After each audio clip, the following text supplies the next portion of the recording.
الحمد لله وكفى وسلام على عباده الذين اصطفى أما بعد أعوذ بالله من الشيطان الرجيم بسم الله الرحمن الرحيم وجعلنا منهم أئمة يهدون بأمرنا لما صبروا وكانوا بآياتنا يوقنون سبحان ربك رب العزة عما يصفون وسلام على المرسلين والحمد لله رب العالمين اللهم صل على سيدنا محمد وعلى آل سيدنا محمد وبارك وسلم۔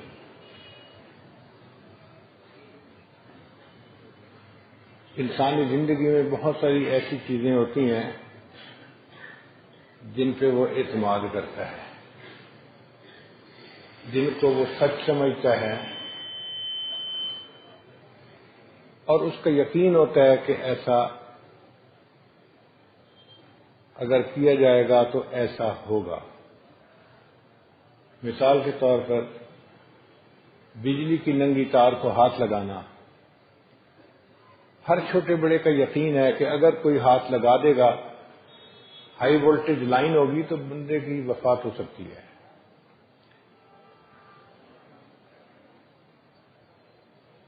اس لیے کئی لوگ پوری زندگی بجلی کی تار کے قریب ہی نہیں جاتے، ہاتھ ہی نہیں لگاتے۔ ہمیں یقین ہے کہ سانپ اگر ڈس لے تو بندے کی موت آ جاتی ہے۔ دیکھنے میں سانپ نرم ہوتا ہے، خوبصورت ہوتا ہے، اچھے اچھے اس کے اوپر پرنٹ بنے ہوتے ہیں، مگر کوئی بندہ سانپ کو ہاتھ لگانے کی جرت نہیں کرتا۔ خواہش ہی نہیں ہوتی کہ میں سانپ کو پکڑوں، ایک خوف ہوتا ہے اور دیکھتے انسان دور بھاگتا ہے۔ ہم ایسا کیوں کرتے ہیں؟ ہمارا یقین ہوتا ہے۔ بہت ساری چیزوں کو دیکھ کے یقین بنتا ہے اور بہت ساری چیزوں کو سن کے یقین بنتا ہے۔ زمین اپنی طرف کھینچتی ہے، اس کو گریویٹیشنل فورس کہتے ہیں۔ اس کا ہر طالب علم کو یقین۔ ہم دیکھتے ہیں کہ پھل درخت سے نیچے کی طرف گرتا ہے تو زمین کھینچتی ہے تو گرتا ہے نا۔ گو آنکھوں سے ویسے ہم نے نہیں کچھ دیکھا، لیکن پکا یقین ہے۔ زمین کے شمال اور جنوب کے درمیان مقناطیسی قوت ہے، لہریں ہیں، ایک ساؤتھ پول ہے، ایک نارتھ پول ہے۔ اس کے اوپر ہم یقین رکھتے ہیں۔ کوئی بندہ اس کے خلاف بات نہیں کر سکتا۔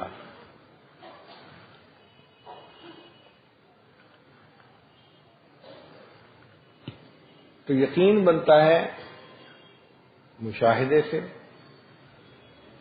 یا کسی کے بتانے پر، معتبر شخص کے بتانے پر اس بات کو مان لینے سے۔ ہم ایک مرتبہ ملتان کے علاقے میں گئے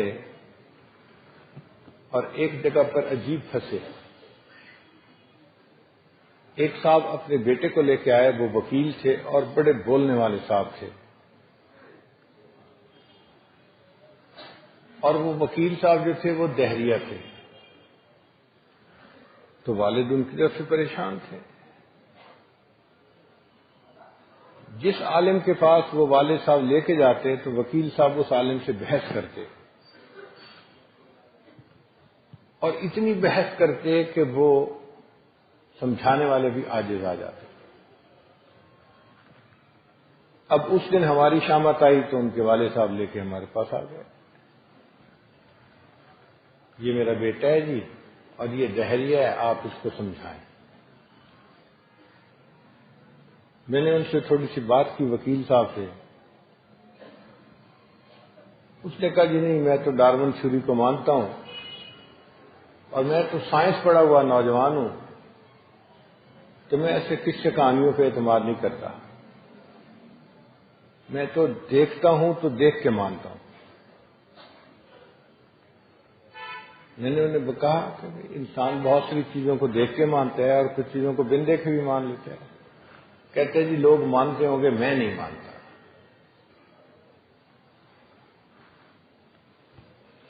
میں نے ان سے پوچھا اچھا یہ بتائیں کہ آپ نے امریکہ دیکھا ہے؟ کہتے گیا تو کبھی نہیں ہوں۔ کیا مانتے ہیں کہ دنیا میں امریکہ نام کا کوئی ملک موجود ہے؟ کہنے لگے جی وہ میں نے وہاں جا کے نہیں دیکھا، لیکن ٹی وی پہ اس کی تصویریں تو دیکھی ہیں، مناظر دیکھے ہیں، وہاں کی خبریں سنی ہیں، تو میں دیکھ کے مانتا ہوں، بن دیکھے نہیں مانتا۔ ان کی حجت بازی سے مجھے اندازہ ہو گیا کہ یہ گھی جو ہے یہ ٹیڑھی انگلی سے نکالنا پڑے گا، سیدھی انگلی سے نہیں نکلے گا۔ میں نے بات ہی بدل دی، آپ ٹھیک ہیں، طبیعت ٹھیک ہے، حالات اچھے ہیں، حتیٰ کہ 5-7 منٹ ادھر ادھر کی گفتگو کرنے سے وہ ٹاپک ہی بھول گئے کہ کس پہ بات ہو رہی تھی۔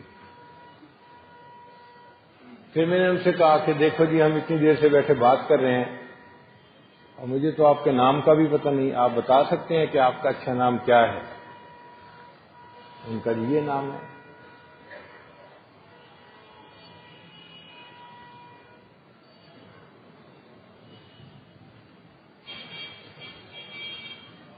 میں نے کہا اچھا آپ بتائیں کہ آپ کے والد صاحب کا نام کیا ہے؟ انہوں نے والد صاحب کا نام بتایا۔ جب والد کا نام بتایا تو میں نے ان سے پوچھا کہ آپ بتائیں آپ اپنے والد کو والد کیوں مانتے ہیں؟ دیکھ کے مانا تھا یا ماں کے بتانے پہ مانا تھا؟ اب ان کا جواب نہیں تھا تو چپ ہو گئے۔ اب ان کے والد صاحب انہوں نے چل پر چڑھائی کی، یہ الو کا پٹھا ہے، آج کے بعد تم باپ کے خانے میں میرا نام مت لکھا کرو، جب کوئی تم سے تمہارے باپ کا نام پوچھے تم کو مجھے کوئی پتہ نہیں میرا باپ کون ہے۔ خاموش۔ پھر جب ذرا ماحول اچھا ہوا تو میں نے ان سے پوچھا جی بتائیں آپ کیوں ان کو اپنا باپ کہتے ہیں؟ جی امی نے بتایا یہ تمہارے والد ہیں، میں بلیو کرتا ہوں۔ میں نے کہا دیکھو بھائی آپ کی والدہ جھوٹ بول سکتی ہے مگر اس کے باوجود اس کے کہنے پہ آپ ساری زندگی اس شخص کو اپنا والد کہتے ہیں، مانتے ہیں۔ اور ہمارے پیغمبر علیہ الصلوۃ والسلام تو صادق اور امین تھے، اگر انہوں نے ہمیں شریعت کی بات آ کر بتائی اور ہم نے اس کو مان لیا تو پھر ہم نے کون سا قصور کر لیا؟ پھر وہ کہنے لگے ٹھیک ہے جی میں اب کلمہ پڑھ کے مسلمان ہوں۔ تو بہت ساری چیزوں کو ہم معتبر شخص کے بتانے پہ مانتے ہیں، یہ انسانی دستور ہے۔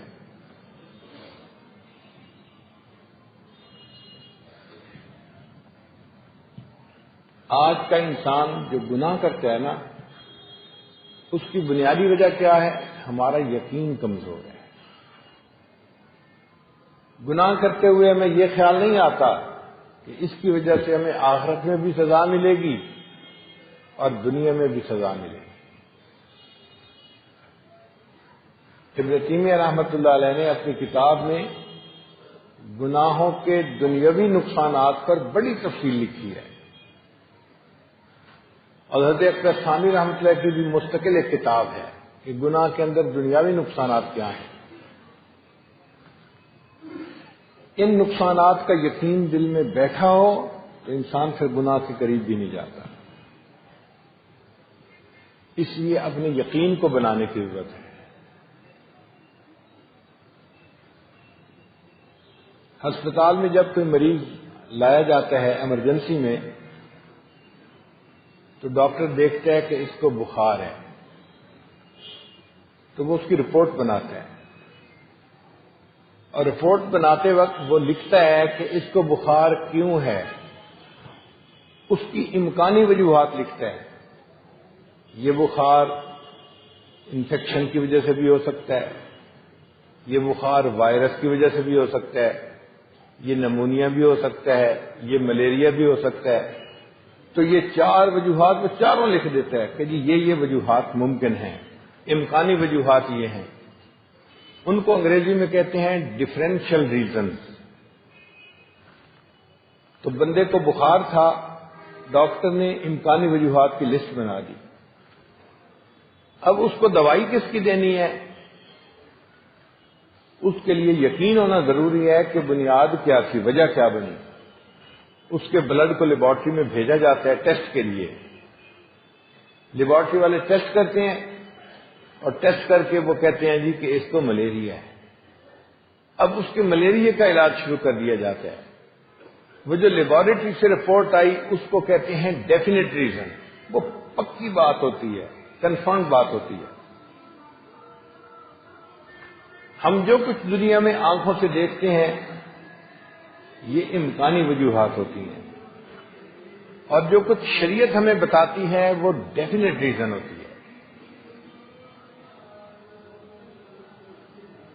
سانپ کے ڈسنے سے موت آ بھی سکتی ہے، نہیں بھی آتی. بہت سارے لوگ ہیں جن کو سانپ نے ڈسا اور وہ سروائیو کر گئے. بہت سے لوگ ہیں جنہوں نے بجلی کی تار کو ہاتھ لگا لیا اور سروائیو کر گئے. تو جو کچھ ہم دیکھتے ہیں یہ امکانی وجوہات ہوتی ہیں، مگر جو شریعت نے ہمیں بتا دیا وہ ڈیفینیٹ ریزن، وہ پکی بات ہے. ہمیں اس کے اوپر یقین ہونا چاہیے.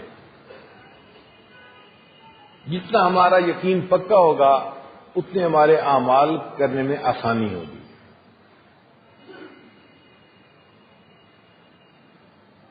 شریعت نے کہا کہ اگر تم اپنے حالات کو سنوارنا چاہتے ہو تو احوال اللہ تعالیٰ اعمال کی وجہ سے سنوارتے ہیں. اپنے اعمال کو سنوارو گے اللہ تعالیٰ تمہارے حالات کو سنوار دیں گے. جو قوم کثرت سے استغفار کرے گی اللہ تعالیٰ اس قوم کو بارش عطا فرمائیں گے. جو بندہ اللہ کے راستے میں زکوٰۃ پابندی سے ادا کرے گا اللہ تعالیٰ اس کے مال کو محفوظ فرما دیں گے. جو شخص حرام کمائی کھائے گا اس کی اولاد اس کی نافرمان بن جائے گی. اگر یہ یقین پکا ہو تو پھر رشوت کوئی نہیں لے گا. کوئی اپنے مال کو حرام طریقے سے نہیں کمائے گا، اس لیے کہ مال تو مل جائے، بیوی نافرمان بن جائے، اولاد نافرمان جائے تو ایسے مال کا فائدہ کیا ہوا، الٹا نقصان ہے. مگر یقین کی کمزوری کی وجہ سے ہم گناہوں سے نہیں بچ پاتے. ہماری علاقائی زبان میں دیہاتی لوگ کہتے ہیں اے جہان میٹھا اگلا کہ وہیں ڈٹھا، کہ یہ جہان میٹھا ہے اور اگلا کس سے جا کے دیکھا ہے. اس کا مطلب ہے یقین نہیں ہے دل میں کہ آخرت میں ہونا کیا ہے. علماء نے یقین کے 3 مرتبے لکھے ہیں. ایک ہے علم الیقین، دوسرا ہے عین الیقین، اور تیسرا ہے حق الیقین. علم الیقین میں انسان کو علمی حد تک بات پہ یقین ہوتا ہے کہ یہ ایسے ہے. عین الیقین میں انسان اس سے اور زیادہ یقین کو پکا کر لیتا ہے. اور حق الیقین میں تو انسان کو 100% اعتماد ہوتا ہے کہ یہ بالکل ایسے ہی ہے. اس کی مثال یوں سمجھ لیجئے، آپ گرمی کے موسم میں ٹھٹھرتے ہوئے اپنے گھر واپس آئے، بیوی کہتی ہے جی میں آپ کے لیے ابھی گرم چائے لاتی ہوں، تو آپ کو علم الیقین حاصل ہے کہ چائے گرم آ رہی ہے.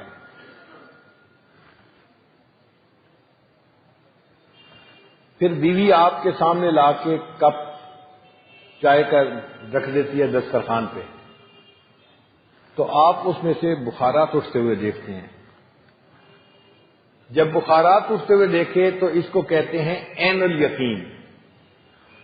پہلے علم الیقین تھا، اب بخارات نے بتا دیا کہ نہیں واقعی چائے گرم ہے، یہ عین الیقین کہلایا. پھر آپ اس کپ کو اٹھا کے منہ سے لگاتے ہیں تو ایک گھونٹ بھرتے ہی حق الیقین نصیب ہو جاتا ہے کہ واقعی خوب گرم چائے آ گئی. آج ہمارے پاس علم الیقین بھی حاصل نہیں، ہمارے اسلاف کو حق الیقین حاصل ہوتا ہے۔ اس لیے سیدنا علی رضی اللہ عنہ فرمایا کرتے تھے کہ مجھے جنت اور جہنم کے ہونے پر اتنا یقین ہے کہ اگر دونوں میری آنکھوں کے سامنے بھی آ جائیں تو میرے یقین میں کوئی اضافہ نہیں ہوگا۔ بن دیکھے اتنا یقین ہے کہ اگر میں دیکھ بھی لوں تو اس میں کوئی اضافہ نہیں ہوگا۔ مومن کی زندگی اور کافر کی زندگی میں ایک بنیادی فرق ہوتا ہے۔ کافر کی زندگی مشاہدے کی زندگی ہوتی ہے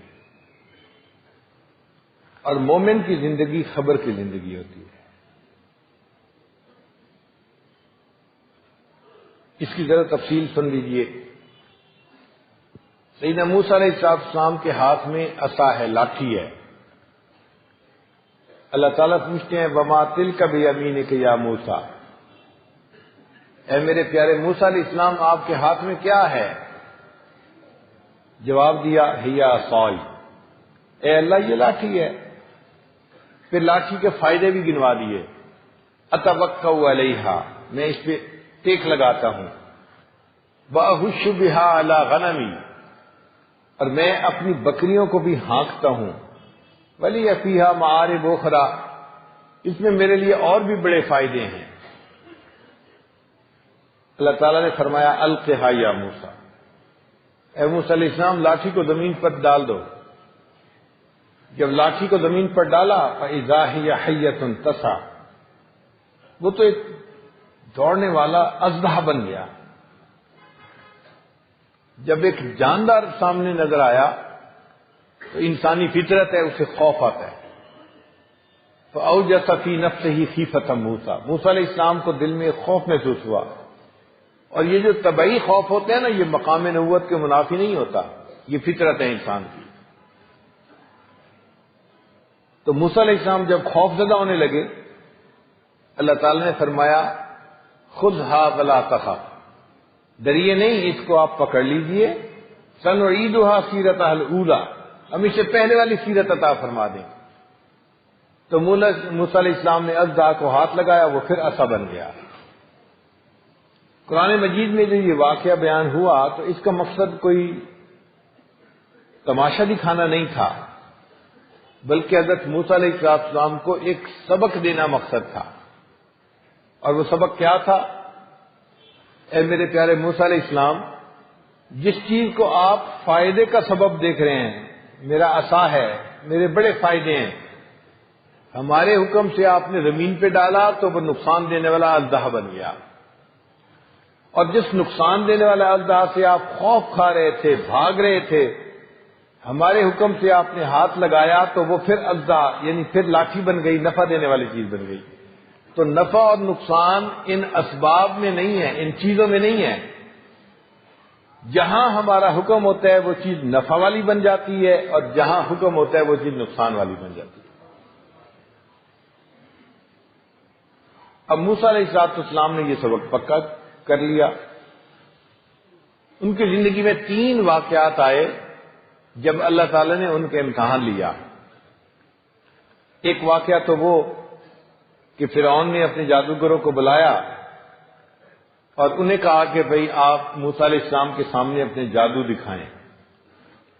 انہوں نے رسیاں پھینکی، جادو کیا۔ یخیل الیہ من سحرہم انہا تسعی، وہ رسیاں سانپ بن گئی اور ہر دیکھنے والا محسوس کرتا تھا کہ یہ سانپ ہیں، چل رہے ہیں۔ اب ایسی صورتحال میں انسان اپنی عقل سے سوچے کیا کرنا چاہیے۔ عقل کہتی ہے جناب آپ چاروں طرف سے سانپوں میں گھر گئے، اپنی لاٹھی کو مضبوطی سے پکڑیں تاکہ آپ ان سانپوں سے اپنی جان کو بچا سکیں۔ موسیٰ علیہ السلام اللہ تعالیٰ کی طرف رجوع کرتے ہیں، اے اللہ مجھے کیا کرنا ہے؟ اللہ فرماتے ہیں کہ موسیٰ علیہ السلام لاٹھی کو زمین پہ ڈال دو۔ اب عقل چیختی ہے، چلاتی ہے، اگر آپ لاٹھی کو زمین پر ڈال دیں گے تو امید کی آخری کرن بھی ختم ہو جائے گی۔ آپ نہیں بچ سکیں گے۔ مگر حضرت موسیٰ علیہ السلام تو پیغمبر علیہ السلام تھے نا، انہوں نے وہ کیا جو حکم خدا تھا۔ جیسے ہی اس کو زمین پہ ڈالا وہ اژدہا بن گیا اور اس نے سب سانپوں کو کھا لیا۔ اللہ نے موسیٰ علیہ السلام کو کامیاب فرما دیا۔ پھر دوسرا موقع قرآن مجید سے ثابت ہے، حضرت موسیٰ علیہ السلام اپنی قوم کو لے کے دریا نیل کے کنارے آ گئے۔ کشتیاں نہیں تھیں، دریا پار کرنا تھا۔ اتنے میں پیچھے سے فرعون اپنے لشکر کو لے کے آ گیا۔ اب موسیٰ علیہ السلام اور ان کی قوم سینڈوچ بن گئے۔ آگے دیکھو تو پانی کا دریا ہے اور پیچھے دیکھو تو انسانوں کا دریا ہے۔ قال اصحاب موسیٰ انا لمدرکون، موسیٰ علیہ السلام کے صحابہ کہنے لگے کہ جی اب ہم دھر لیے گئے، نہ جائے ماندن نہ پائے رفتن، نہ آگے جا سکتے ہیں نہ پیچھے جا سکتے ہیں۔ اب ایسے وقت میں عقل سے پوچھیں کیا کرنا چاہیے؟ عقل کہتی ہے جناب آپ کے ہاتھ میں صرف لاٹھی ہے، لاٹھی کو مضبوطی سے پکڑیں اور جب فرعون اور اس کا لشکر آئے تو ان کے ساتھ مقابلہ کریں۔ زندگی بچنے کی یہ آخری امید ہے۔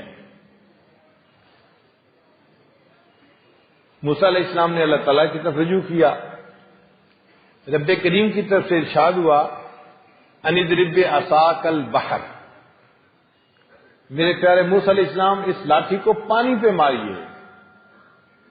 عقل پھر چیختی ہے، چلاتی ہے، پانی پہ لاٹھی مارنے سے کیا بننا ہے؟ تم لاٹھی کو مارنا ہے تو فرعون کے سر پہ مارو تاکہ وہ دشمن مرے اور تمہاری جان چھوٹے۔ مگر موسیٰ علیہ السلام نے وہ کیا جو حکم خدا تھا۔ اللہ کی شان دیکھیں کہ لاٹھی کو پانی کے اوپر مارا، اللہ نے 12 راستے بنا دیے جس میں سے موسیٰ علیہ السلام اپنی قوم کو لے کے دریا پار کرے۔ پھر ایک تیسرا موقع آیا، حضرت موسیٰ علیہ السلام اپنی قوم کو لے کے وادی تی کے اندر ہیں۔ وہ پہاڑی سا علاقہ تھا اور وہاں پانی نہیں تھا۔ قوم کے لوگ آ گئے، حضرت پینے کو پانی چاہیے، جینے کے لیے پانی چاہیے۔ ایسے وقت میں عقل سے پوچھیں کیا کرنا چاہیے؟ عقل کہے گی بھئی تمہارے پاس تو صرف ایک لاٹھی ہے، تم ایسا کرو کہ اس لاٹھی سے گڑھا کھودو، زمین کو کریدو، کھودو، مگر احتیاط کرنا لاٹھی ٹوٹنے نہ پائے۔ اگر لاٹھی ٹوٹ گئی تو امید کی آخری کرن بھی ختم ہو جائے گی۔ حضرت موسیٰ علیہ السلام اللہ تعالیٰ سے پوچھتے ہیں یا اللہ مجھے کیا کرنا چاہیے؟ فرمایا ان اضرب بعصاک الحجر، اس لاٹھی کو اس چٹان کے اوپر، پتھر کے اوپر زور سے ماریے۔ پھر عقل چیختی ہے، چلاتی ہے، بھئی پتھر پہ لاٹھی ماریں گے تو لاٹھی ٹوٹ جائے گی، اور جو ایک سبب ہے پانی کے ملنے کا وہ بھی ختم۔ مگر موسیٰ علیہ السلام نے ظاہر کو نہیں دیکھا، وہ کیا جو حکم خدا تھا۔ جیسے ہی پتھر کو لاٹھی ماری اللہ نے چشمہ جاری فرما دیا اور پوری قوم کو اس سے پانی حاصل ہو گیا۔ اس کا مطلب یہ کہ ہر وقت ہمارے ذہن اللہ کی طرف ہونے چاہیے کہ جو اللہ نے کرنا ہے وہ ہو کے رہنا ہے، جو ہمیں شریعت نے کہا ہے اس کے اوپر پکا بھروسہ ہو کہ یہ اٹل بات ہے، ہو کے رہنی ہے۔ اگر ہم اس کے خلاف کریں گے تو ہم مصیبت کو دعوت دیں گے اپنے لیے۔ نبی علیہ السلام نے ارشاد فرمایا ان اللہ جعل العزت والوقار لمن تابع امری، کہ جو میرے حکم کی اتباع کرے گا، اس کی پیروی کرے گا، اللہ اس شخص کو دنیا میں عزت اور وقار عطا فرمائیں گے۔ وجعل الذلۃ والصغار علی من خالف امری، اور جو میرے حکموں کی مخالفت کرے گا اللہ تعالیٰ اس کو دنیا کے اندر ذلت عطا فرمائیں گے۔ اب اگر اس حدیث پاک کا یقین ہو دل میں تو انسان گناہ کی طرف قدم نہیں اٹھا سکتا۔ ہم دنیا میں رہتے ہیں، اسباب کے تحت زندگی گزارتے ہیں، تو ہماری توجہ مسبب الاسباب سے ہٹ کے اسباب پہ آ جاتی ہے، یہ فطرت ہے۔ انسان ماحول سے متاثر ہوتا ہے. اس کی ایک مثال سن لیجئے. اگر ایک بندہ ڈاکٹروں کے پاس ہاسپٹل میں بیٹھا ہوا ہے، سر درد محسوس ہوتی ہے، تو جیسے ہی وہ بتائے نا جی میرے سر میں درد ہو رہی ہے، تو دوسرا بندہ کہے گا یار یہ ڈاکٹر سے دوائی لکھوا لو نا سر درد کی، پیناڈول لکھو. تو ہسپتال کے ماحول میں پیناڈول کھانے کی طرف دھیان فوراً چلا گیا. وہی شخص علماء مشائخ کی صحبت میں بیٹھا ہے، کہتے ہیں جی میرے سر میں بڑی درد ہو رہی ہے، پاس والا بندہ کہے گا یار دم کروا لو نا حضرت صاحب سے. یہ ماحول ایسا تھا کہ ادھر دم کی طرف توجہ چلی گئی، وہ ماحول ایسا تھا کہ گولی کھانے کی طرف توجہ چلی گئی. تو ماحول کا اثر ہوتا ہے بندے کے اوپر، اور قرآن پاک سے بھی اس کی دلیل ملتی ہے. بی بی مریم مسجد کے ماحول میں رہتی تھی اعتکاف کی نیت سے، اور پورا وقت عبادت میں گزارتی تھی. انہوں نے اپنی زندگی کو عبادت کے لیے وقف کر دیا تھا. ان کی کفالت حضرت زکریا علیہ السلام کے پاس تھی. انہیں سفر پہ جانا تھا، تو جو 2-4 دن تھے انہوں نے ان کے لیے کھانے کا بندوبست کیا اور ان کو وہاں چھوڑ کے چلے گئے. اب اللہ کی شان کے انسان جو پلان کرتے ہیں نا کہ اتنے وقت میں واپس آ جاؤں گا، ٹائم اس سے تھوڑا سا زیادہ لگ گیا. تو حضرت زکریا علیہ السلام کو فکر ہوئی مریم ہے، نوجوان لڑکی ہے، باہر تو نکل نہیں سکتی، اگر کھانا ختم ہوا تو وہ کیا کرے گی. تو وہ فکر مند ہوئے اور جلدی واپس آئے. لیکن جیسے مسجد میں داخل ہوئے، کلما دخل علیہا زکریا المحراب وجد عندہا رزقا، تو دیکھا کہ مریم کے پاس تو بے موسم کے پھل پڑے ہوئے ہیں. حضرت زکریا صاحب بڑے حیران، پوچھا یا مریم انا لک ھذا، اے مریم تجھے یہ پھل کہاں سے مل گئے، میں تو نہیں چھوڑ کے گیا تھا. تو مریم چونکہ تنہائی میں تھی، انابت اللہ کی کیفیت تھی، اس نے فوراً جواب دیا هو من عند اللہ ان اللہ یرزق من یشاء بغیر حساب، یہ اللہ کی طرف سے اللہ نے پہنچا دیا ہے رزق مجھے. تو بی بی مریم کا یقین اتنا بنا ہوا تھا کہ وہ بے موسم کے پھل کھاتی تھی. پھر ایک وقت آیا جب بی بی مریم گھر شفٹ ہو گئی، منتقل ہو گئی. اب اس کی زندگی بھی اسباب کے تحت گزرنے لگ گئی. ایک دن بی بی مریم نے غسل کرنا تھا، تو گھر کی مشرقی سمت اس نے پردے کی جگہ بنائی کہ میں پردے میں بیٹھ کے غسل کر لوں گی. اذ انتبذت من اہلھا مکانا شرقیہ، اس لیے عیسائی لوگ جو ہیں وہ مشرق کو اپنا قبلہ مانتے ہیں کہ بی بی مریم نے مشرق کی طرف جگہ بنائی تھی. اب جب بی بی مریم نہانے کے لیے اس طرف گئی، اللہ تعالیٰ فرماتے ہیں فَأَرْسَلْنَا إِلَيْهَا رُوحَنَا فَتَمَثَّلَ لَهَا بَشَرًا سَوِيًّا، کہ ہم نے ان کی طرف جبریل علیہ السلام کو بھیجا ایک بھرپور نوجوان مرد کی شکل میں.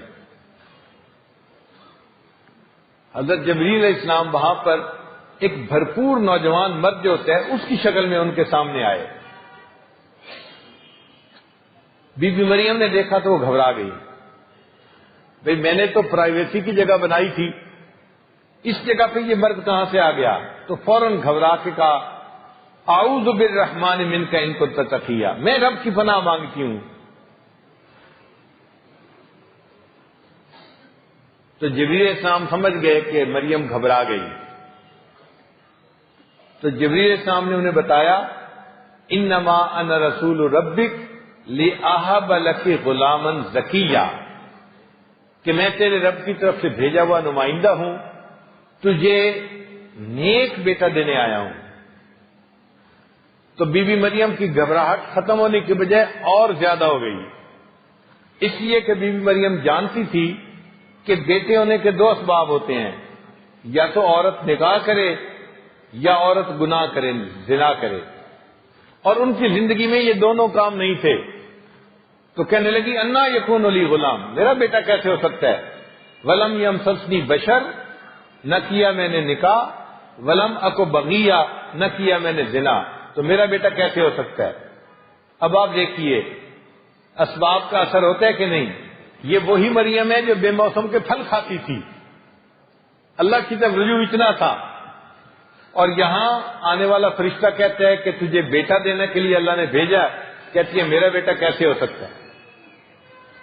تو جب بی بی مریم نے کہا کہ میرا بیٹا کیسے ہو سکتا ہے، تو جبریل علیہ السلام نے فرمایا قال کذالک، مریم واقعی تو جو کہہ رہی ہے نا، نہ تیرا نکاح ہوا نہ تو نے گناہ کیا، بات ایسی ہی ہے۔ یہ جو کذالک کا لفظ ہے یہ بی بی مریم کی پاک دامنی پہ قرآن کی طرف سے مہر لگ رہی ہے، اللہ ایسی بیٹی ہر کسی کو عطا فرمائے۔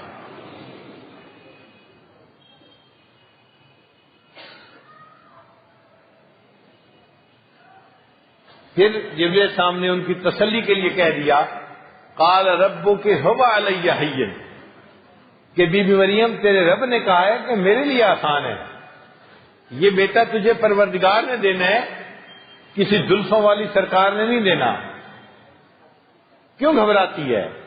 اللہ اس پر قادر ہے، چاہے تو باپ کے ساتھ اولاد دے دے، چاہے تو بن باپ کے عطا فرما دے۔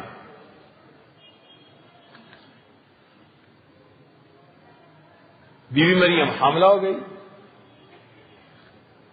اب بی بی مریم بڑی پریشان، میں کنواری اور مجھے عبادت کے لیے میرے والدین نے وقف کر دیا تھا، میری ماں دعائیں مانگتی تھی کہ رب انی نذرت لک ما فی بطنی محررا فتقبل منی، اور میری تربیت کی ایک پیغمبر علیہ الصلوۃ والسلام نے۔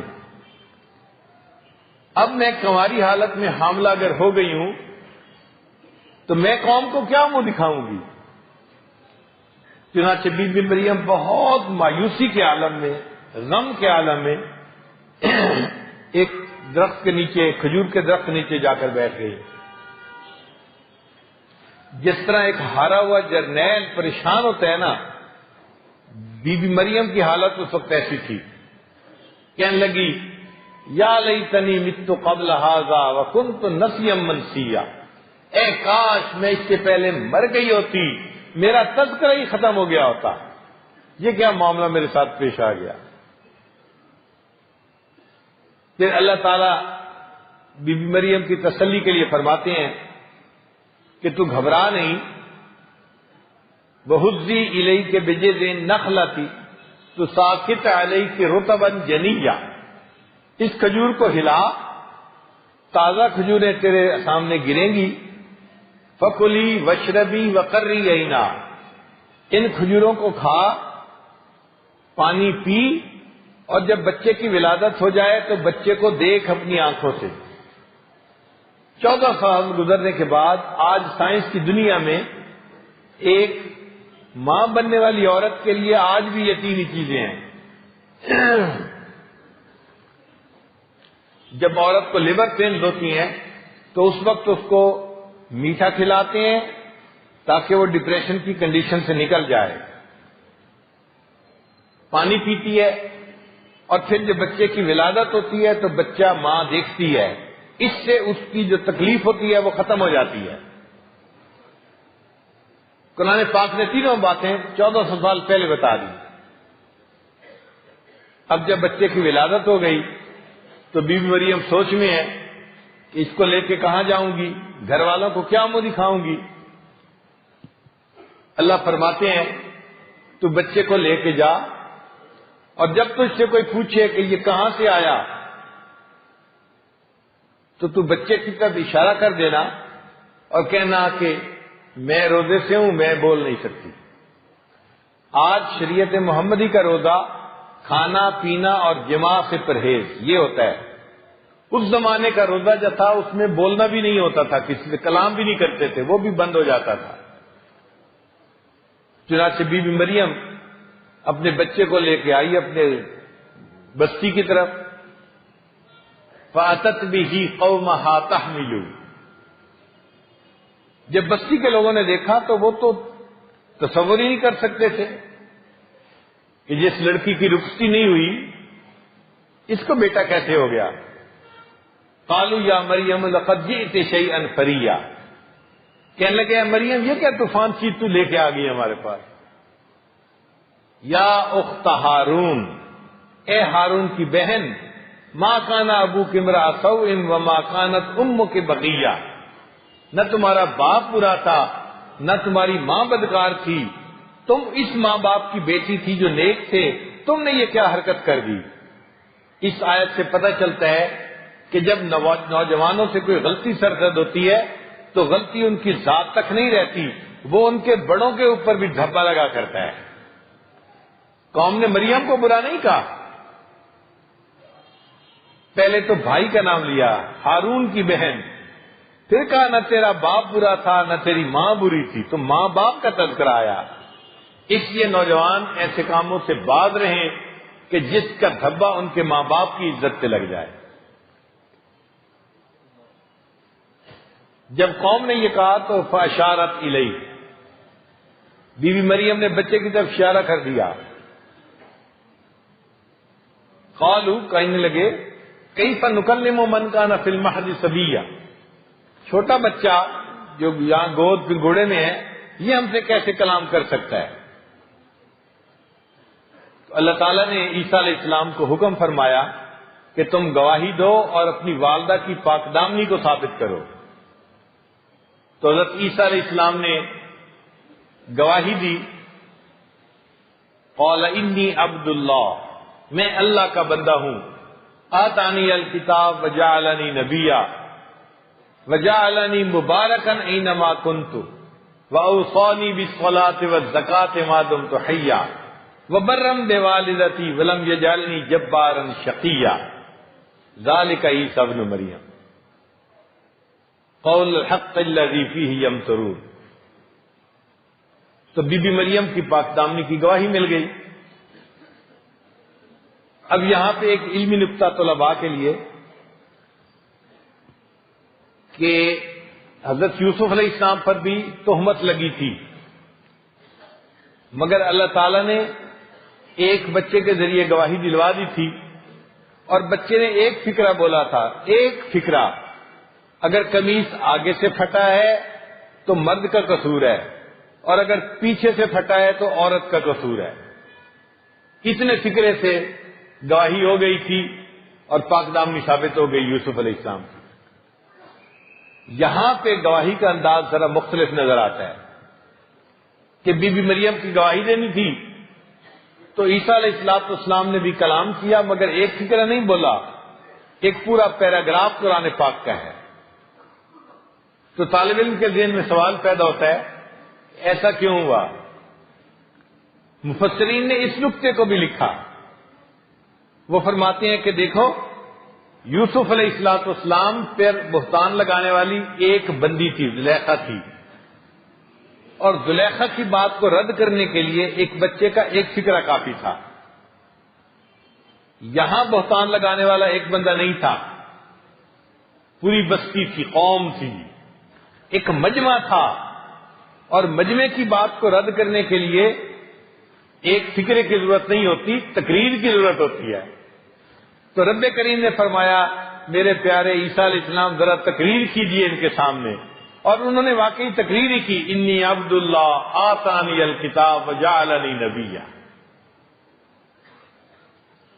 پھر ایک تیسرا واقعہ پیش آیا. نبی علیہ السلام کی زوجہ محترمہ سیدہ صدیقہ لانا پر بھی بہتان لگا. اگر اللہ تعالیٰ چاہتے تو وہاں بھی کسی معصوم بچے کے ذریعے سے گواہی دلوا دیتے، مگر اللہ تعالیٰ نے ایسا نہیں کیا. وہاں پہ قرآن اتارا اور اللہ نے خود ان کی پاک دامنی کی گواہی دی. تو مفسرین نے لکھا وجہ کیا تھی؟ انہوں نے کہا کہ وجہ یہ تھی کہ اللہ تعالیٰ نے کہا میرے محبوب کی محبوبہ پہ الزام لگا ہے، اب میں کسی بچے سے گواہی نہیں دلواؤں گا، میں پروردگار قرآن میں خود پاک دامنی کی گواہی دوں گا.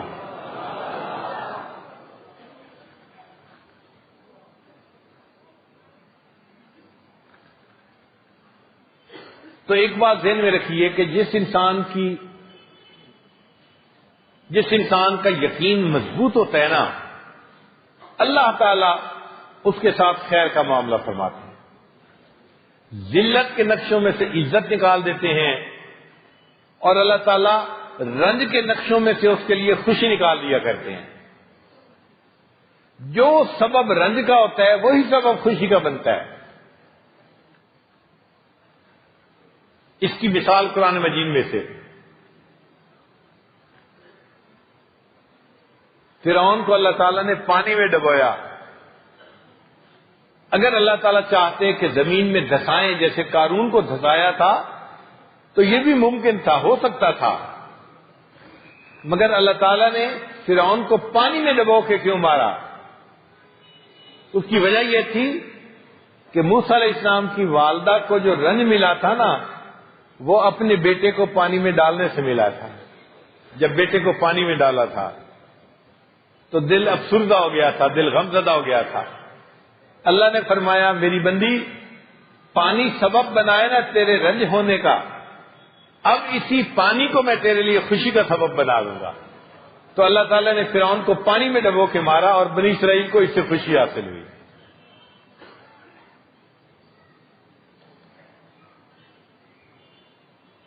قرآن مجید پڑھتے ہیں تو حضرت یوسف علیہ السلام کے واقعے میں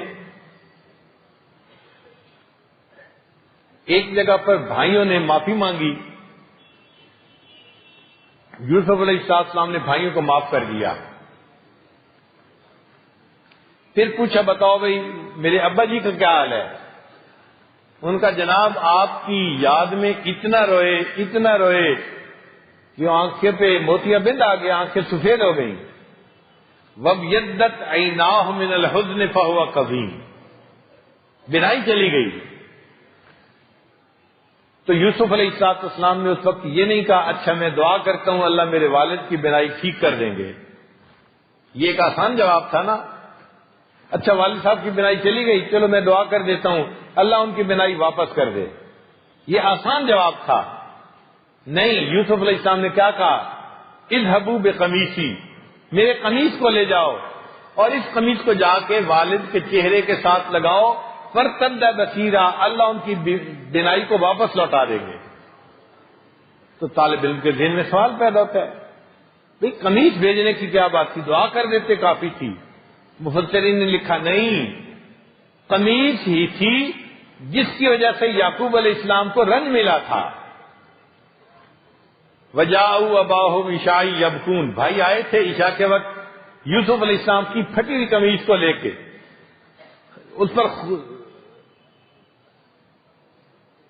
اس پر خون لگا ہوا تھا کسی جانور کا، اور انہوں نے دکھایا تھا کہ جی ہمارے بھائی کو تو بھیڑیا کھا گیا۔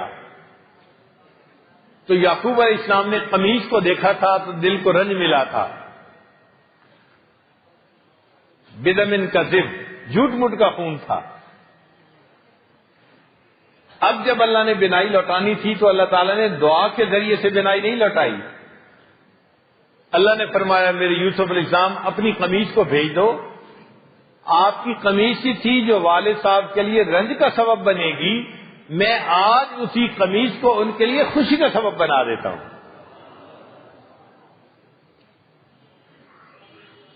شریعت کے اندر ایک اصول ہے جزاء من جنس العمل، جیسی کرنی ویسی بھرنی، جیسی کرنی ویسی بھرنی، یہ 100% پکی بات ہے،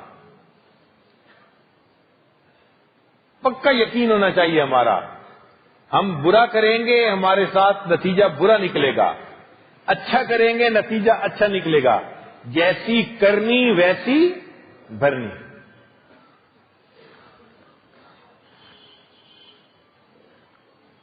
قرآن مجید سے چند مثالیں۔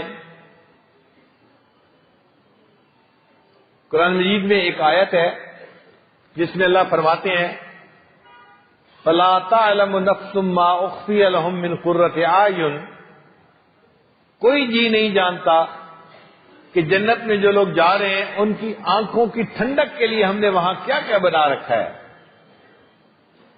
تو طالب علم اس آیت کو پڑھتے ہیں نا تو حیران ہوتا ہے، یا اللہ آپ نے یہ نہیں کہا کہ میں نے ان کے دل کی خوشی کے لیے جنت میں کیا کیا بنا رکھا ہے، یہ بات شاید زیادہ قابل سمجھ ہوتی کہ میں نے اپنے بندوں کے دل کی خوشی کے لیے جنت میں کیا کیا بنا رکھا ہے کوئی نہیں جانتا۔ اللہ فرماتے ہیں نہیں، میں نے ان کی آنکھوں کی ٹھنڈک کے لیے کیا بنا رکھا ہے۔ تو بھئی آنکھوں کی ٹھنڈک کا جو تذکرہ کیا تو کوئی لنک ہوگا نا آخر۔ مفسرین نے جواب لکھا جی ہاں، یہ تہجد گزاروں کا تذکرہ ہے، اور جو تہجد گزار ہوتے ہیں نا وہ رات کو عبادت کرتے ہیں اور صبح کے وقت ان کی آنکھیں نیند سے بند ہو رہی ہوتی ہیں، آنکھیں نیند کو ترس رہی ہوتی ہیں۔ کیونکہ آنکھیں نیند کو ترستی تھیں، اللہ نے فرمایا ان آنکھوں کی ٹھنڈک کے لیے ہم نے جنت میں کیا بنایا کوئی نہیں جانتا۔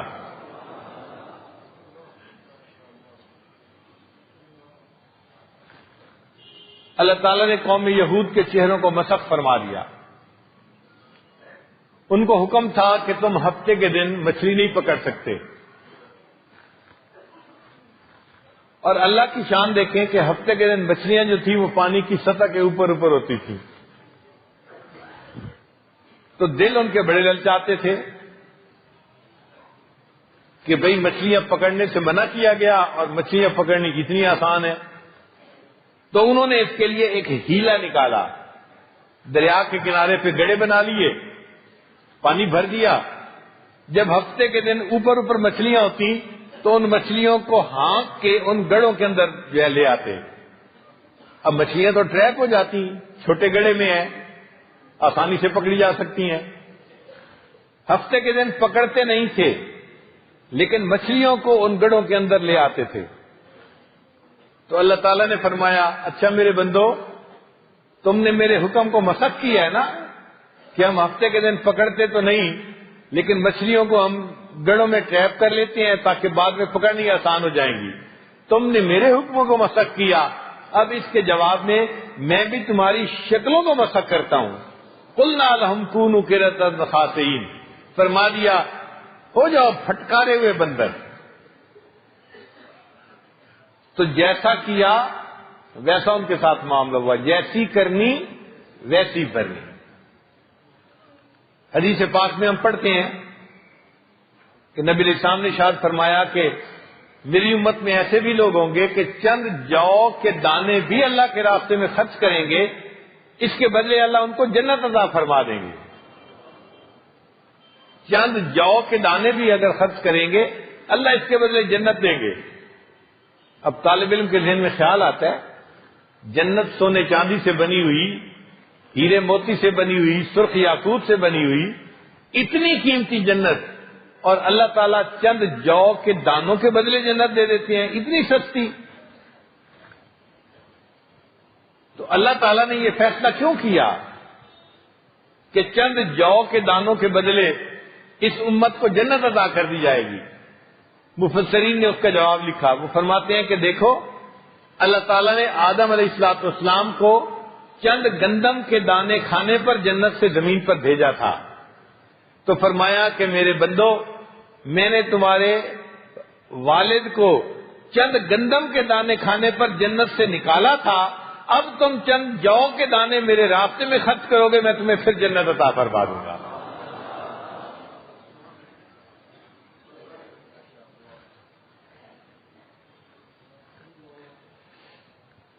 قرآن مجید میں ایک جگہ ہم پڑھتے ہیں کہ بنی اسرائیل کی توبہ کے لیے ایک شرط تھی، سورہ بقرہ میں اس کا تذکرہ ہے۔ انہوں نے توبہ کی نیت کی تھی تو ان کو کہا گیا تھا تم بستی سے باہر نکلو، ہم بادل بھیجیں گے اندھیرا ہو جائے گا، فاقتلوا انفسکم، اپنی چھریاں چاقو لے کے آنا اور اپنے جسموں کو چھری چاقو مار کے اپنا خون نکالنا، جب تمہارا خون نکلے گا ہم تمہاری توبہ کو قبول کر لیں گے۔ تو طالب علم کے ذہن میں سوال پیدا ہوتا ہے کہ بھئی اس قوم کی توبہ کے لیے اللہ نے فرمایا خون نکال کے دکھاؤ تب توبہ قبول ہوگی، اور امت محمدی صلی اللہ علیہ وسلم کے لیے اللہ کا عجیب معاملہ، میرے بندے تم صرف زبان سے توبہ کے الفاظ کہہ دو گے تو میں توبہ قبول کر لوں گا، اور تمہیں زبان سے بولنے کی بھی ضرورت نہیں، تم اگر اپنے دل میں نادم ہو جاؤ گے گناہ سے، الندم توبۃ، تمہاری ندامت کو بھی میں قبول کر کے توبہ کو قبول کر لوں گا۔ تو یہاں دل کی ندامت پہ توبہ قبول ہو رہی ہے، وہاں خون نکالنا پڑ رہا ہے، فرق کیوں ہے؟ مفسرین نے اس کا جواب لکھا۔ وہ فرماتے ہیں کہ جب موسیٰ علیہ السلام نے بنی اسرائیل کے سامنے اللہ کا نام پیش کیا تھا، تصور پیش کیا تھا، تو بنی اسرائیل نے سن کے جواب دیا تھا لن نؤمن لک حتی نری اللہ جہرۃ، اے موسیٰ علیہ السلام ہم آپ کی بات کو نہیں مانیں گے جب تک کہ ہم واضح طور پر اللہ کو دیکھ نہیں لیں گے، نشانی کو دیکھ نہیں لیں گے۔ تو بنی اسرائیل نے ایمان لانے کے لیے شرط لگائی تھی واضح نشانی کو دیکھنے کی۔ اللہ نے فرمایا اچھا میرے بندو تم توبہ کرنا چاہتے ہو نا، میں بھی تم سے واضح نشانی مانگوں گا، اپنے جسم سے خون نکال کے دکھاؤ گے تب میں تمہاری توبہ کو قبول کروں گا۔ اور جب نبی علیہ السلام نے صحابہ کرام کے سامنے ایمان کو پیش کیا تو صحابہ کرام نے کوئی دلیل نہیں مانگی، بغیر دلیل مانگے نبی علیہ السلام کی بات پر یقین کر لیا تھا۔ اللہ نے فرمایا میرے بندو تم نے میرے ایمان کے لیے کوئی دلیل نہیں مانگی، تب تم توبہ کرو گے میں تم سے کوئی دلیل نہیں مانگوں گا، دل میں نامد ہو جاؤ گے میں تمہارے دل کی ندامت کو توبہ کے لیے قبول فرما لوں۔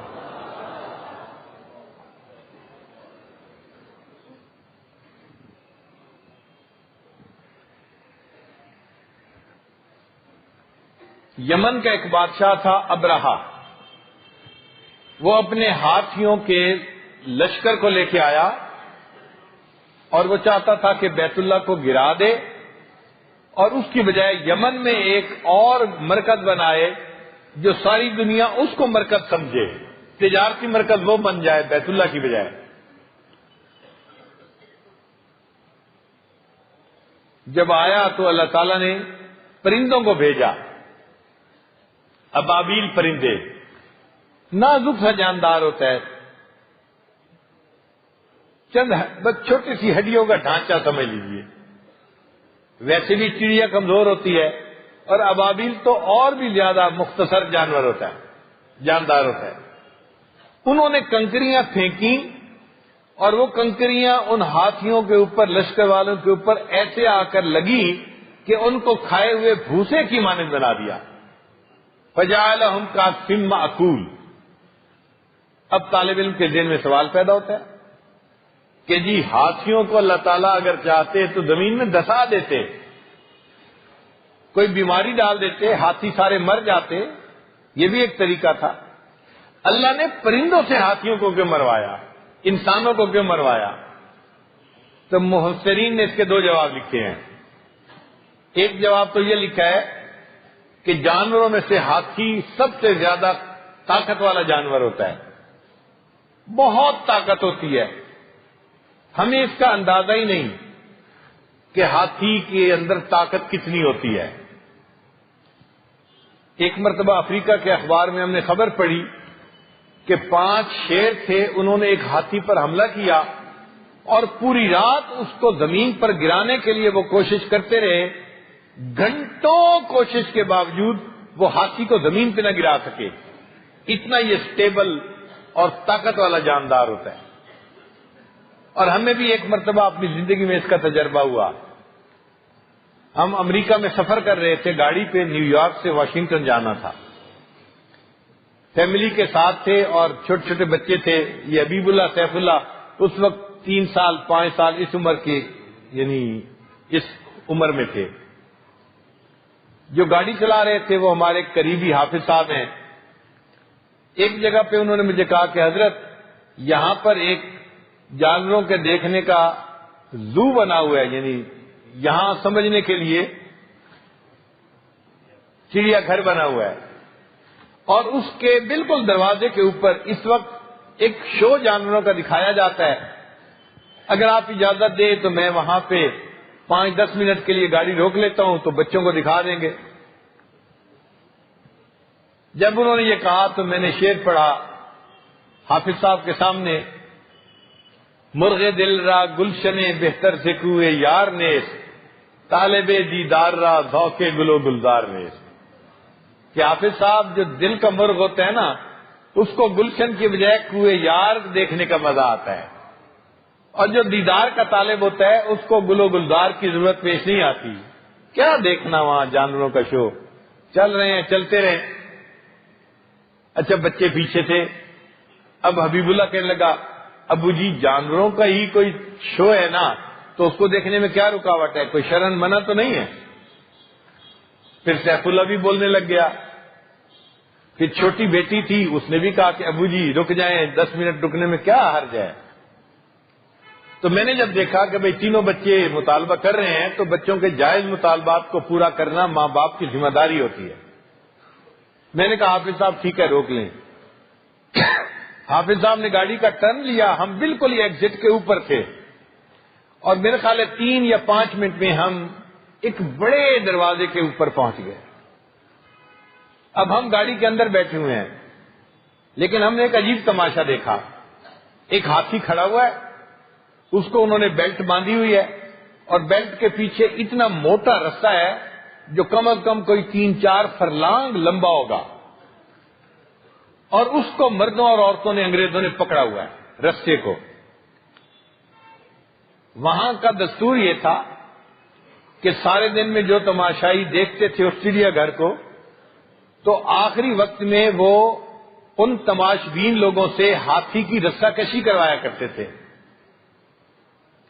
یہ وہاں کا یعنی تماشا تھا. اب ہم تو یہاں کھڑے ہوئے 20 فٹ پہ ہاتھی کھڑا تھا اور سارا تماشا دیکھ رہے تھے، اور لمبا رستہ تھا، اور جہاں تک نظر جاتی تھی اس رستے کو مردوں عورتوں نے پکڑا ہوا تھا. ایک آدمی نے اسپیکر پہ اعلان کیا آج تماشائیوں کی تعداد بہت زیادہ ہے اور ہاتھی سے رشتہ کشی ہونی ہے. آج تک تو ہاتھی نہیں ہارا، لیکن آج امکان ہے کہ اگر تماشائی زیادہ ہونے کی وجہ سے خوب زور لگائیں تو ہاتھی سے جیت سکتے ہیں، اور ایک نئی تاریخ بن جائے گی، ایک نئی ہسٹری بن جائے گی. تو لوگ ذہنی طور پہ تیار ہو گئے، آج ہم نے ہاتھی کو ہرا کے ریکارڈ بنا دینا ہے. پھر اس نے ایک فائر کیا کہ رستہ کھینچو. سب مردوں عورتوں نے رستہ کھینچا، اور وہ بلا شبہ ہزاروں کی تعداد میں تھے. ہاتھی ایک قدم پیچھے ہٹا، پھر دوسرا قدم ہٹا، پھر تیسرا قدم ہٹا، 12 قدم ہاتھی پیچھے ہٹا. جب 12 قدم پیچھے ہٹا اس بندے نے پھر اعلان کیا ایک قدم اور اگر آپ ہاتھی کو پیچھے کھینچ لیں گے نا تو پھر آپ لوگ جیت جائیں گے. آپ لوگ کوشش کر کے آج تاریخ بنا دیں اور ہاتھی کو ایک قدم پیچھے کھینچ کے دکھائیں. اب تو لوگوں نے زور لگانے کی انتہا کر دی. اتنا زور لگایا، جب وہ فل زور لگا رہے تھے ہاتھی نے چلنا شروع کیا اور سارے لوگوں کو گھسیٹتا ہوا وہ دوسری طرف لے کے چلا گیا. ہمیں لگ رہا تھا جیسے تنکے کے ساتھ چونٹیاں لگی ہوئی ہیں اور کسی بچے نے تنکے کو اٹھا کے ادھر کر دیا. میں حیران ہو رہا تھا، یا اللہ اتنے ہزاروں کی تعداد میں لوگ ہیں اور زور لگا رہے ہیں، اور ہاتھی میں کتنی طاقت ہے جس نے ہزاروں انسانوں کے زور کے باوجود رستے کو کھینچ کے ادھر کر دیا. بعد میں پتہ چلا انہوں نے ہاتھی کو سکھایا ہوا تھا کہ جب یہ زور لگائیں گے تم نے 12 قدم ہٹنا ہے، 13واں قدم نہیں ہٹنا. زور لگا کے وہ ہاتھی کو ایک قدم نہیں پیچھے ہٹا سکے، اور ہاتھی نے سب کو کھینچ کے ایک طرف کر دیا. تو اس کی طاقت بہت زیادہ ہوتی ہے، ٹنوں کے حساب سے یہ وزنوں کو کھینچ لیتا ہے.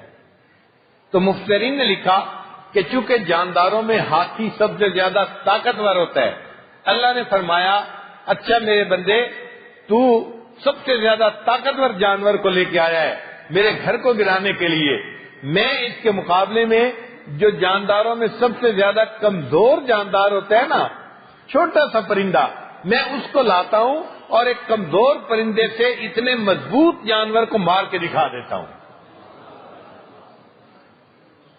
مفسرین کا یہ جواب بھی بہت اچھا اور اعلیٰ ہے، مگر ایک جواب انہوں نے اس سے بھی زیادہ اعلیٰ دیا.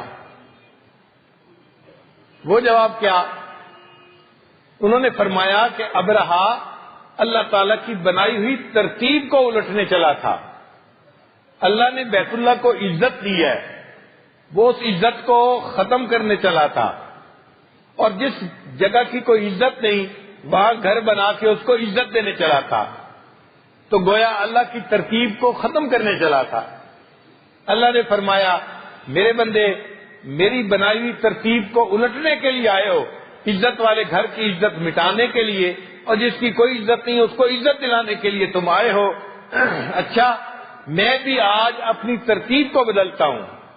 عام ترتیب یہ ہوتی ہے، انسان صیاد ہوتا ہے اور پرندہ اس کا شکار صید ہوتا ہے۔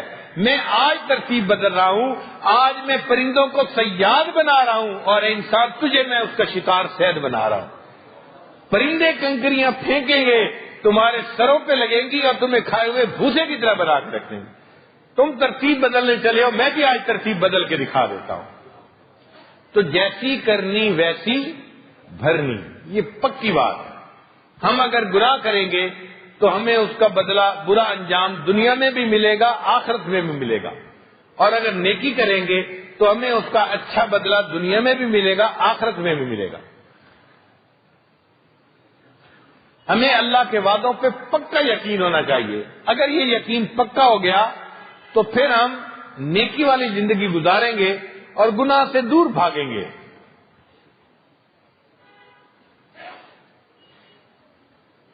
قرآن مجید میں اللہ تعالیٰ ایک واقعہ بیان فرماتے ہیں ایک عورت کا، اور عام طور پہ عورت جو ہوتی ہے وہ بڑے کچے یقین والی ہوتی ہے، جلدی پھسل جاتی ہے، جلدی گھبرا جاتی ہے، جلدی کنفیوز ہو جاتی ہے۔ وہ واقعہ ہمارے لیے واقعی بڑا سبق ہے اس میں۔ توجہ فرمائیے، اللہ تعالیٰ فرماتے ہیں وَأَوْحَيْنَا إِلَىٰ أُمِّ مُوسَىٰ أَنْ أَرْضِعِيهِ۔ موسیٰ علیہ السلام جب بچے تھے نا، ان کی والدہ ان کو دودھ پلاتی تھی، مگر ڈرتی بھی تھی کسی کو پتہ نہ چلے کہ اس گھر میں بچہ پیدا ہوا ہے۔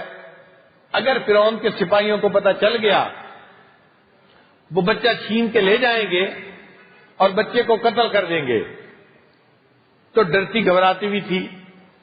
اس وقت میں اللہ تعالیٰ اس کو الہام فرماتے ہیں اپنے بچے کو دودھ پلاؤ، فَإِذَا خِفْتِ عَلَيْهِ، اور اگر آپ کو خوف آئے کہ کہیں سپاہی پکڑ کے نہ لے جائیں، فَأَلْقِيهِ فِي الْيَمِّ، اس کو پانی میں دریا میں ڈال دینا۔ یا اللہ، اگر آپ نے اس بچے کی حفاظت کرنی ہے تو کوئی سپاہی میرے گھر آئے ہی نہ۔ آسان طریقہ ہے، مگر اللہ تعالیٰ مشاہدے کے خلاف کرواتے ہیں کہ میرے اوپر اس کا یقین کتنا ہے۔ یہ نہیں کہا کہ تم اسے کسی غار میں رکھاؤ بچے کو، کوئی وہاں نہیں جائے گا۔ فرمایا نہیں، تم اس کو پانی میں ڈالو، کرو اپنی نظر کے خلاف، مشاہدے کے خلاف، میری خبر پہ یقین کر کے دکھاؤ۔ جب تم یقین کرو گی تو میں وعدہ پورا کر دوں گا۔ اور پھر آگے پتہ ہے کیا کہا کہ جب تم اس کو دریا میں ڈالو گی، فَلْيُلْقِ الْيَمُّ بِالسَّاحِلِ يَأْخُذْهُ عَدُوٌّ لِّي وَعَدُوٌّ اللَّهِ، اس کو پکڑے گا وہ بندہ جو اس بچے کا بھی دشمن، اللہ فرماتے ہیں میرا بھی دشمن۔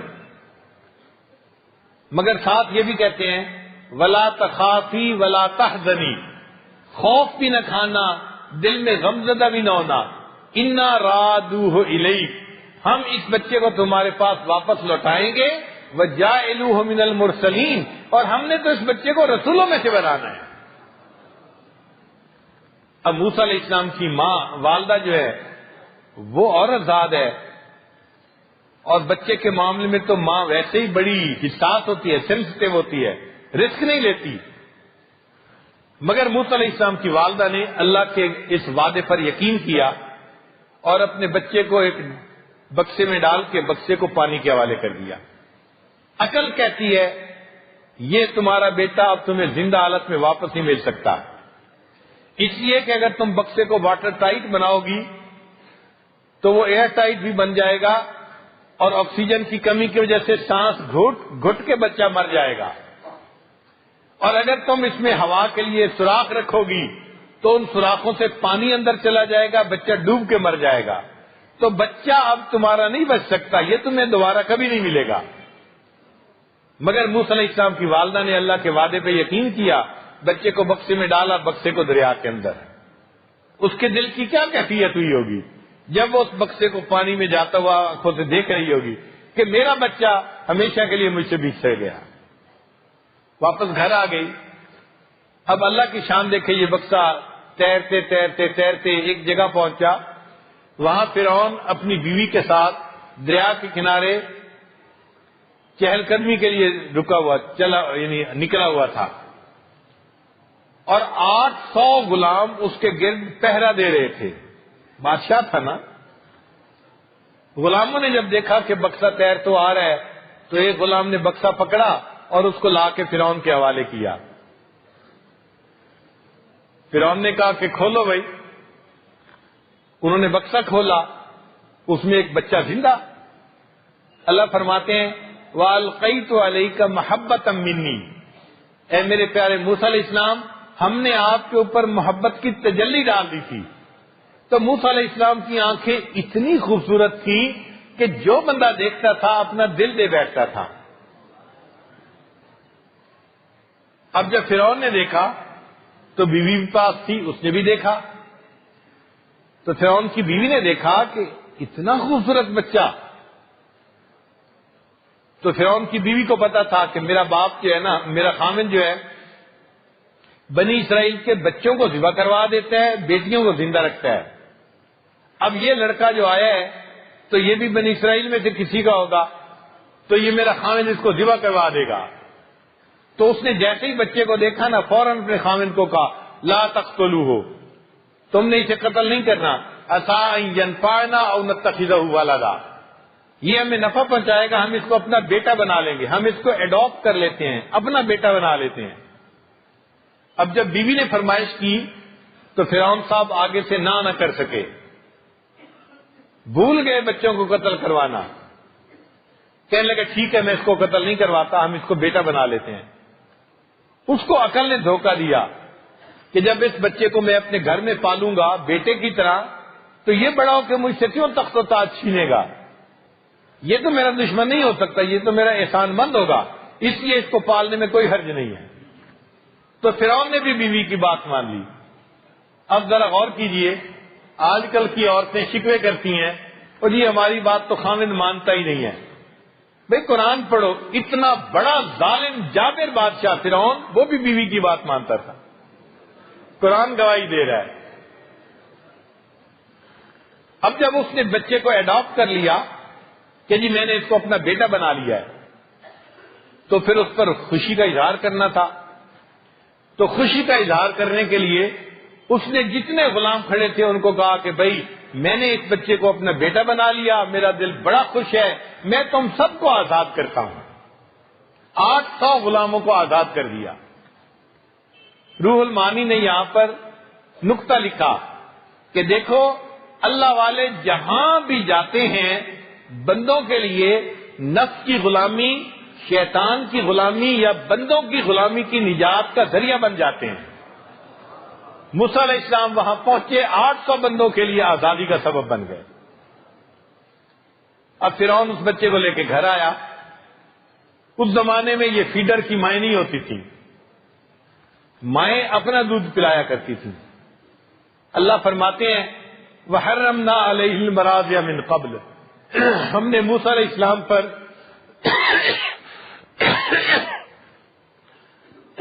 جو عورتوں کا دودھ تھا اس کو حرام کر دیا تھا. فرعون اپنے محل میں پہنچا، اس نے آرڈر دیا جو عورتیں بچوں کو دودھ پلانے کی حالت میں ہیں ان کو بلایا جائے، وہ اس بچے کو دودھ پلائیں. عورت آتی ہے دودھ پلانے لگتی ہے، بچہ دودھ قبول نہیں کرتا. اللہ نے منع کر دیا تھا. پھر دوسری عورت آئی، پھر تیسری آئی، پھر چوتھی آئی. اب بچہ رو رہا ہے، دودھ نہیں پیتا. پورے محل کے اندر پریشانی، جی بچہ دودھ ایکسپٹ نہیں کر رہا کسی کا، بھئی اور کسی کو بلاؤ، بھئی اور کسی کو بلاؤ. پوری رات اسی معاملے میں گزر گئی. اب فرعون ساری رات جاگنے کی وجہ سے پریشان بھی تھا اور اس کا دل چاہتا تھا کہ بس کوئی عورت آئے اور دودھ بچہ ایکسپٹ کر لے تو میں جاؤں اور جا کے سوؤں، کیا میں ساری رات جو ہے اس مصیبت میں پھنسا ہوا ہوں. اب جب صبح ہوتی ہے نا اللہ فرماتے ہیں وَأَصْبَحَ فُؤَادُ أُمِّ مُوسَىٰ فَارِغًا، جب صبح ہوئی تو موسیٰ علیہ السلام کی والدہ کی آنکھ کھلی، اس کا دل بڑا غمزدہ تھا. اللہ فرماتے ہیں ہم اس کے دل کو تسلی نہ دیتے، گرا نہ دیتے. ان قادت لتبدی بہی لولا ربطنا علی قلبہا، اگر ہم اس کے دل کو گرا نہ دیتے تو وہ تو رو پڑتی اور اس کا راز فاش ہو جاتا کہ اس کا بیٹا ہے جو محل میں پہنچا ہوا ہے، تو راز کھل جاتا. نہیں، ہم نے اس کے دل کو گرا دے دی کہ تم نے رونا نہیں ہے، تو وہ روئی نہیں. دل تو پریشان تھا. موسیٰ علیہ السلام کی بڑی بہن تھی، کوئی 8-7 سال کی عمر سمجھ لیجیے، اس عمر کی بچی تھی. تو ماں نے کہا بیٹی جاؤ اور دیکھو کہ محل میں تمہارا بھائی کس حال میں ہے، ذرا آ کے مجھے خبر دو. تو موسیٰ علیہ السلام کی بہن بھاگی ہوئی گئی. اس نے محل میں آ کے عجیب نظارہ دیکھا. جو عورت آتی ہے بچے کو دودھ پلانے لگتی ہے، بچہ دودھ ایکسپٹ نہیں کرتا اور روتا چلا جا رہا ہے، اور بادشاہ پریشان ہے، ملکہ پریشان ہے. ساری رات بچہ رو رہا ہے اور دودھ نہیں ایکسپٹ کرتا. بھائی کوئی اور عورت کو بلاؤ، اور عورت کو بلاؤ. جب اس نے یہ ماحول دیکھا تو اس نے فرعون سے کہا هل ادلکم علی اہل بیت یکفلونہ لکم وہم لہ ناصحون، میں تمہیں ایسے گھر والوں کے بارے میں بتاؤں کہ جو اس بچے کو دودھ بھی پلائیں گے اور اس کے بڑے خیر خواہ ہوں گے. تو جب اس نے خیر خواہ کا لفظ کہا نا تو فرعون کو بات تو کھٹکی کہ یہ کیوں کہہ رہی ہے بڑے خیر خواہ ہوں گے. اس نے موسیٰ علیہ السلام کی بہن کے سر کے بالوں کو پکڑ کے پوچھا یہ لڑکی کیوں کہتی ہے وہ بڑے خیر خواہ ہوں گے.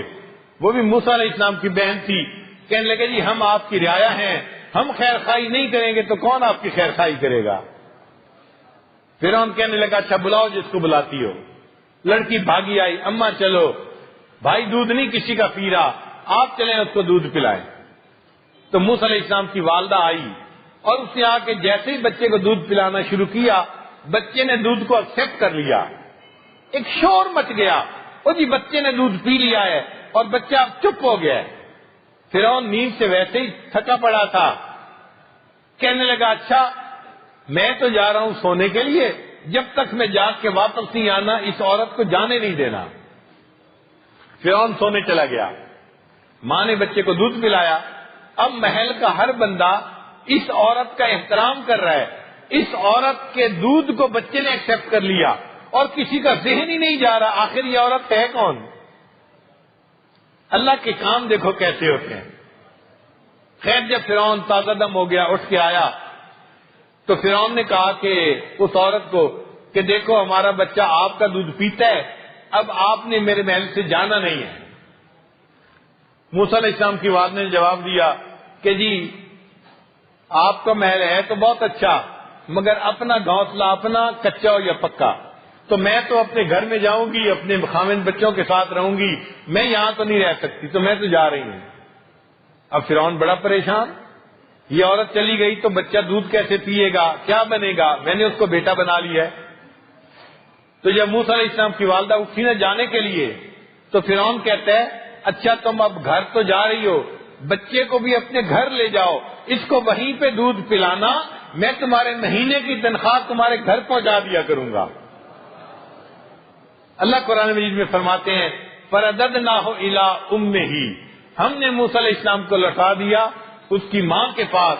کئی تقرّ عَيْنُهَا، تاکہ اس کی آنکھیں ٹھنڈی ہوں، وَلِتَعْلَمْ، اور وہ جان لے أَنَّ وَعْدَ اللَّهِ حَقٌّ، کہ اللہ کے وعدے سچے ہیں. تو اللہ کے وعدے ہمیشہ سچے ہوتے ہیں. ہم اللہ کے وعدوں پر یقین کریں. شریعت نے کہا غیر محرم سے نظر بچاؤ گے، ہم اس کے بدلے تمہیں عبادت کے اندر لذت عطا فرمائیں گے. اب اس وعدے کے اوپر ہمیں یقین ہونا چاہیے. ہم اگر نگاہ کی حفاظت کریں گے اللہ تعالیٰ اس کے بدلے ہمیں عبادت کے اندر لذت عطا فرمائیں گے.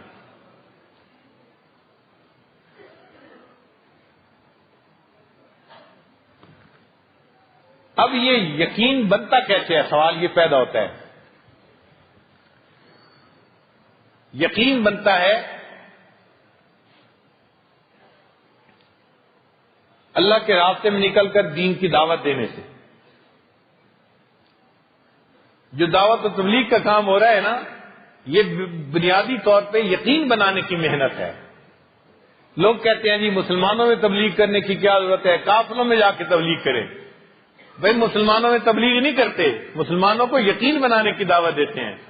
آج عملوں والے تو بہت نظر آتے ہیں، یقین والے تھوڑے ہیں. اور اللہ کی مدد عمل والوں کے ساتھ نہیں ہوتی، یقین والوں کے ساتھ ہوتی ہے۔ اس لیے ہمیں دیکھنا ہے کہ ہماری سوسائٹی میں اللہ کے وعدوں پہ یقین رکھنے والے کتنے ہیں، اور اگر یقین نہیں بنا ہوا تو یقین بناؤ۔ اس لیے چلہ لگے، 3 چلے لگے، 1 سال لگے، جتنا مرضی وقت لگے، ہمیں اپنا یقین بنانے کے لیے اس راستے میں نکلنا چاہیے۔ اور ہم اپنی آنکھوں سے دیکھتے ہیں، نوجوان جاتے ہیں بگڑے ہوئے ہوتے ہیں، 3 چلے لگا کے آتے ہیں اور واپسی پہ زندگی ان کی بدلی ہوئی ہوتی ہے۔ یقین بن جاتا ہے، اللہ عمل کرنا ان کے لیے آسان کر دیتے ہیں۔ اور دوسرا طریقہ ہے علم والوں کی صحبت اختیار کرنا۔ جو شخص علماء کی صحبت اختیار کرتا ہے تو علم کے نور کی وجہ سے اس کا بھی یقین بن جاتا ہے۔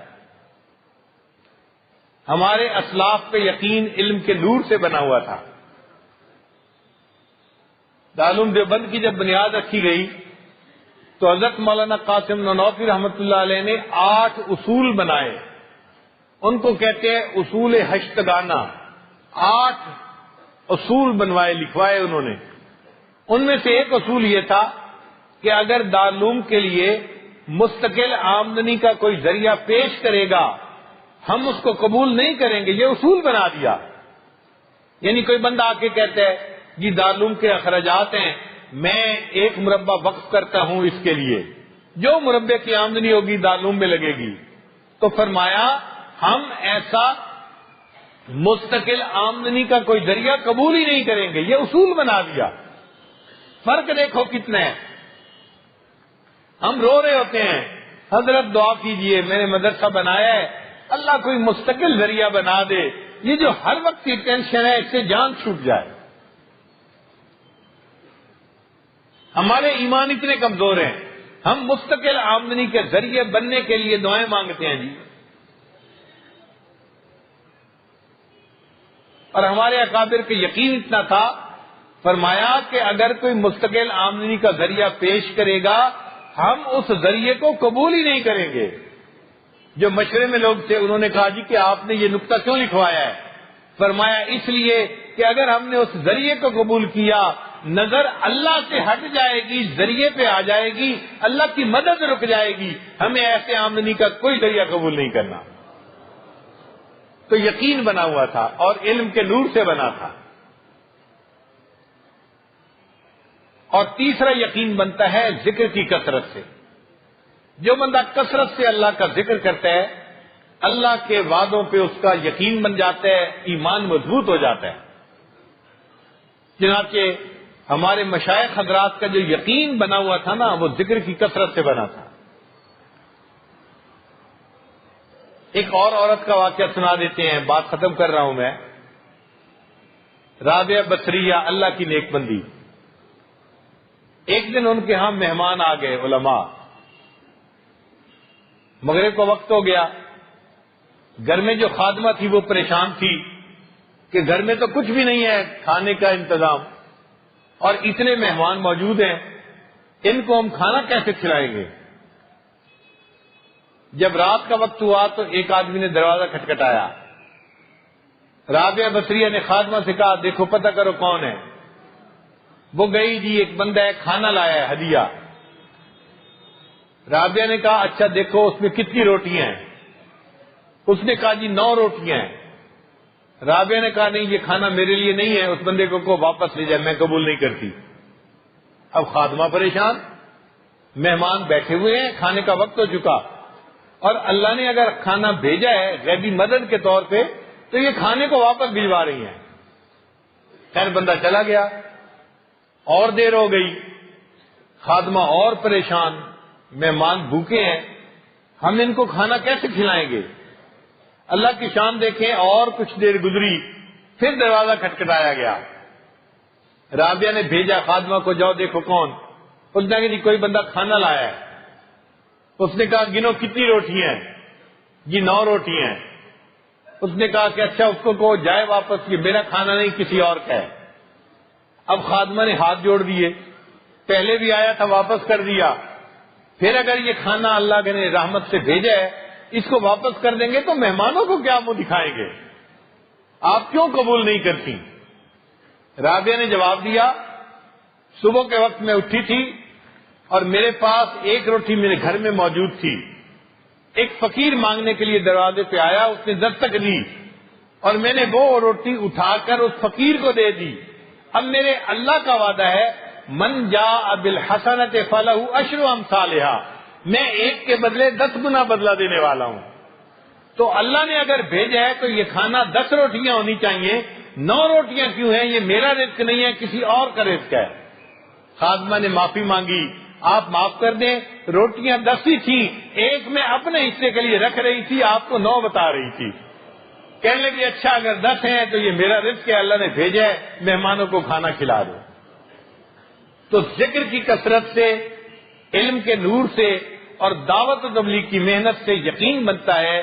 جو بندہ جس فیلڈ میں ہے وہ اپنا یقین بنائے تاکہ اللہ کی ذات پہ کامل یقین ہو, ہمارا شریعت و سنت کے مطابق زندگی کا معاملہ ہو اور اللہ کی مدد ہمارے ساتھ ہو جائے. یہ یقین والے 313 ہوں گے تو اللہ اپنی مدد اور نصرت ہمیں عطا فرما دیں گے. فضائے بدر پیدا کر فرشتے تیری نصرت کو اتر سکتے ہیں گردوں سے قطار اندر قطار اپنی. ہم اللہ تعالیٰ سے دعائیں بھی مانگیں کہ اللہ تعالیٰ ہمیں مضبوط یقین بنانے کی توفیق عطا فرمائے اور موت سے پہلے پہلے ہمیں یقین کامل والی زندگی نصیب فرمائے. وآخر دعوانا ان الحمد للہ رب العالمین.